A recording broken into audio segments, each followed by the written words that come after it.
ever followed travel advice that everyone seems to swear by, only to realize it's making your trips way more stressful? Well, Craig and I have. Over the years, there have been several pieces of travel advice that we've just completely stopped following. Not because it's bad advice, not because they're wrong for everyone, but because they no longer help us create the kind of travel experiences that we actually want. And to be honest, letting go of these travel rules, because you know what they say about rules, it's made our trips more meaningful, less stressful, and a whole lot enjoyable. So in this video, I'm sharing the travel advice that we no longer believe and what we believe instead. But first, I'm Cassandra from Passport and Soul. And at Passport and Soul, we help midlife BIPOC travelers reduce travel stress and design culturally meaningful experiences that leave you restored, not exhausted. Back to the video. So number one, what I no longer believe is see as much as possible. And honestly, this is probably the biggest one, because when Craig and I first started traveling, we approached every trip with the same kind of mindset, like, what if we never make it back here again? And, it's a reasonable thought, because travel, it takes time, it takes money, it takes planning. So whenever we visited a destination, we tried to fit in as much as humanly possible. Landmarks, museums, tours, neighborhoods, restaurants, walks. If it was considered important, we wanted to see it. Over time, we really realized something. Trying to see every single everything meant that we weren't really fully experiencing anything. So instead of being present, we're looking at the clock, looking at our watches, looking at our phone. Instead of enjoying where we were just thinking about where we needed to go next. So eventually, we stopped believing that the goal of travel is to see as much as possible. Instead, what we now believe is see what matters most. So today what we do is, while we're planning our trips, we try to identify the places and the experiences that are the most important to us. The things that are going to make us feel like, oh, this trip was really enjoyable, it was really worthwhile. And then once we've done those things, anything else is like a bonus, a little cherry on top. I have to say that shift has taken off so much pressure, because we figured out that if we really love a destination, we're going to figure out a way to make it back. And because of that, we've been able to visit like London multiple times, one of my favorite cities. We've visited Portugal, Panama multiple times. And because we've already seen many big attractions during those earlier visits, those return trips have given us more freedom to be able to explore, wander around, and be spontaneous. And if I'm being honest, some of our favorite travel memories have happened during those slower return visits. Number two, what we no longer believe is that every minute should be planned. Now, don't get me wrong, I love me a good itinerary, because I really like to know where I'm staying, how we're getting around, what the reservations are that we have. But there was a time when I planned every single minute, and if something didn't go according to plan, I felt really, really stressed out. And what I've learned is that over planning doesn't necessarily leave room for discovery. And discovery is one of those things that's the best part of travel. So what we believe instead is leave room for surprise. Now, some of our favorite travel moments were never on our itinerary. Like the time when we went to Lisbon and we were wandering around, saw a restaurant with a little gelato stand attached to it. And can I tell you, that was some of the best gelato I have ever had.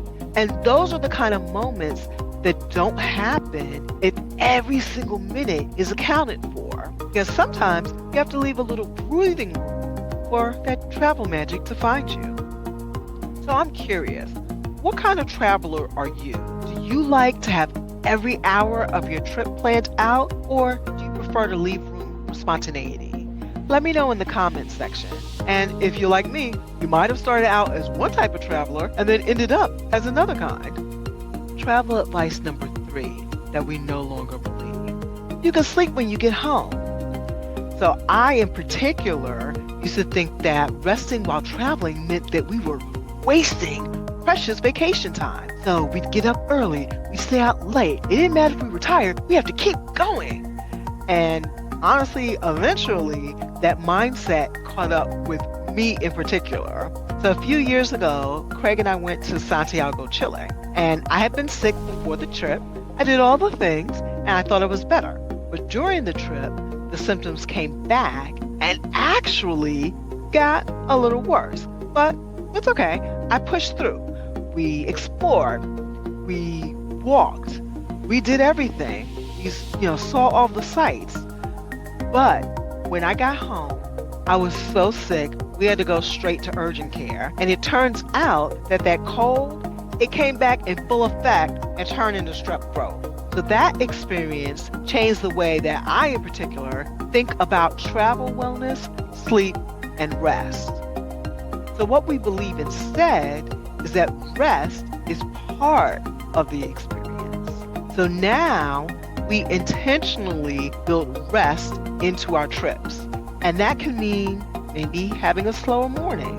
Sometimes it means sitting in a park and people watching, which is actually kind of fun. Sometimes it means taking a nap in the middle of the day. And I've learned that when I take care of myself while traveling, I enjoy my trip so much more. Not less, but more. Travel advice number 4 that we no longer believe is a successful trip means checking off landmarks. Because for a long time, we really did measure our trips by what we accomplished. Like, how many attractions did we visit? How many museums did we see? How much ground did we cover? But when I think back on our favorite travel experiences, that's not what stands out. So what we believe instead is a successful trip is the one that you remember. So as time goes by, I can't remember how many attractions we visited in a single day. Instead, it's about how those places made us feel. So I remember what it feels like to have stood on the African burial ground in New York. I remember what it felt like walking through the Bridge of Sighs in Venice. I remember how we felt looking at the power and the beauty of Niagara Falls. And I remember how beautiful, like absolutely stunning, the sunset was in Porto. So we remember those moments of awe, those moments of reflection, connection. That's the thing that stays with us, not how many boxes that we checked off. Number 5, what we no longer believe is the goal is to visit as many places as possible. Now, I know that some travelers love counting countries, and if that's your thing, that's perfectly okay. But for us, that's no longer the goal. What we believe instead is that the goal is connection. Connection to the culture, connection to the history, connection to the people, connection to the place that you're visiting, and sometimes even connection to yourself. At this point in my life, I'd rather deeply experience one destination than rush through 5 of them. Because meaningful travel isn't about collecting passport stamps, which, they're going away anyway. It's about collecting experiences. So the more ageless we've gotten, the more that we've realized that travel is not a competition, because nobody's handing out trophies for seeing the most attractions, visiting the most countries, or having the busiest itinerary. What matters is whether or not the experience enriched your life, even if it's just down the block from where you live. What matters is whether you learned something, whether you connected with a place, whether you created memories that you're going to carry with you long after you've unpacked your suitcase, and if you came home feeling restored rather than exhausted. So now, I'd love to hear from you. What's one piece of travel advice that you no longer believe? Drop it in the comments. I really want to hear your answers.